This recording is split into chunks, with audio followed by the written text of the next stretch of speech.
dealing with a gray area, it's safer to assume the worst and act accordingly. And email privacy is a gray area, so I personally assume that there's no privacy in email. My reason? Email is not as secure as people believe it is.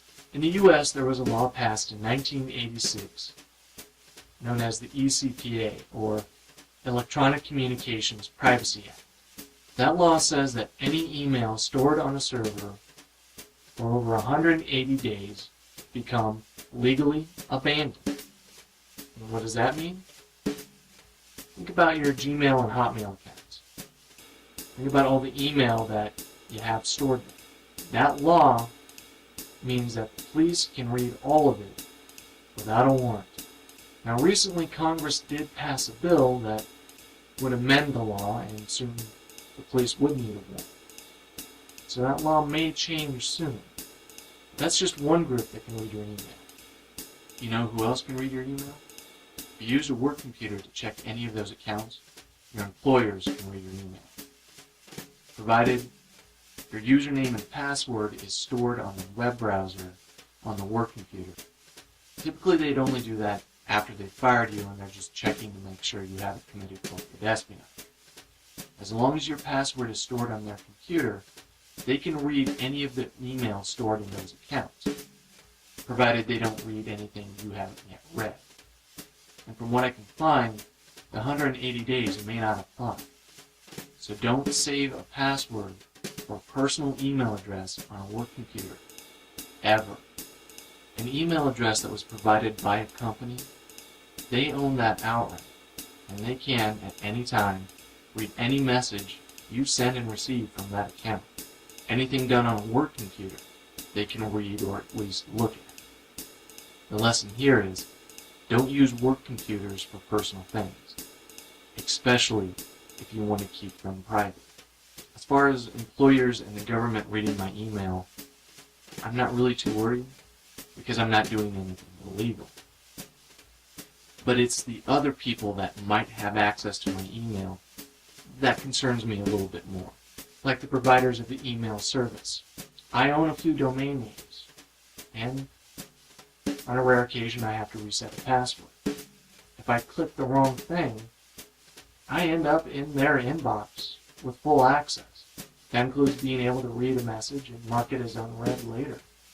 I made a point of checking this out on my own email address, just to see what I could do. Tech support for some internet service providers will have access to your email inbox.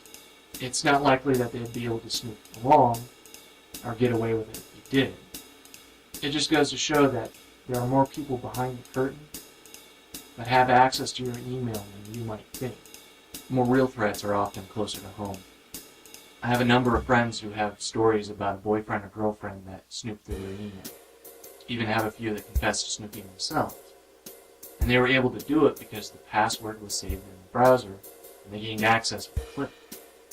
Even scarier are the exes that con their way into getting access by having tech support reset the passwords.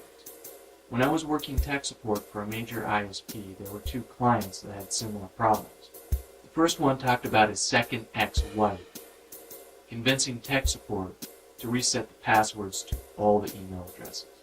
She showed up, uninvited, to her ex-stepson's girlfriend's graduation reception.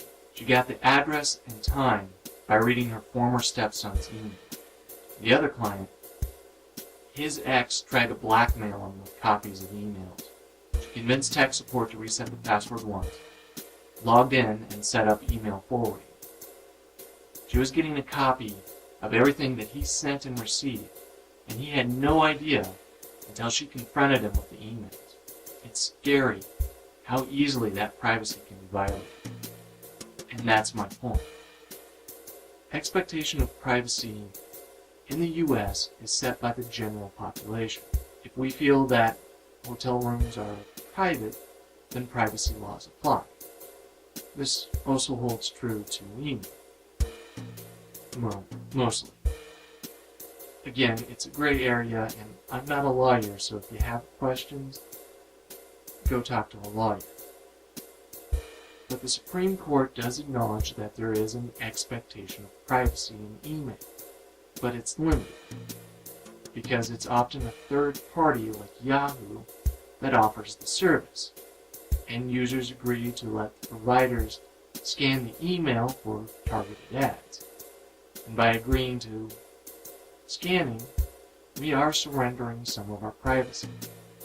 I started looking at email and privacy law because I wanted to talk about why I use end-to-end encryption on my Gmail account. The average user doesn't know about the Electronic Communications Privacy Act, or can even imagine how many people at the providers could have unrestricted access to the inboxes. The more I learned and the more I thought about what I know about email, the clearer it became that expectation of privacy was based on a lot of assumptions.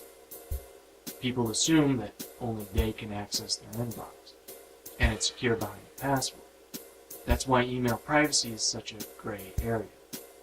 People want it to be private, but it's not as secure as people believe it is. Weak security means that there is no privacy.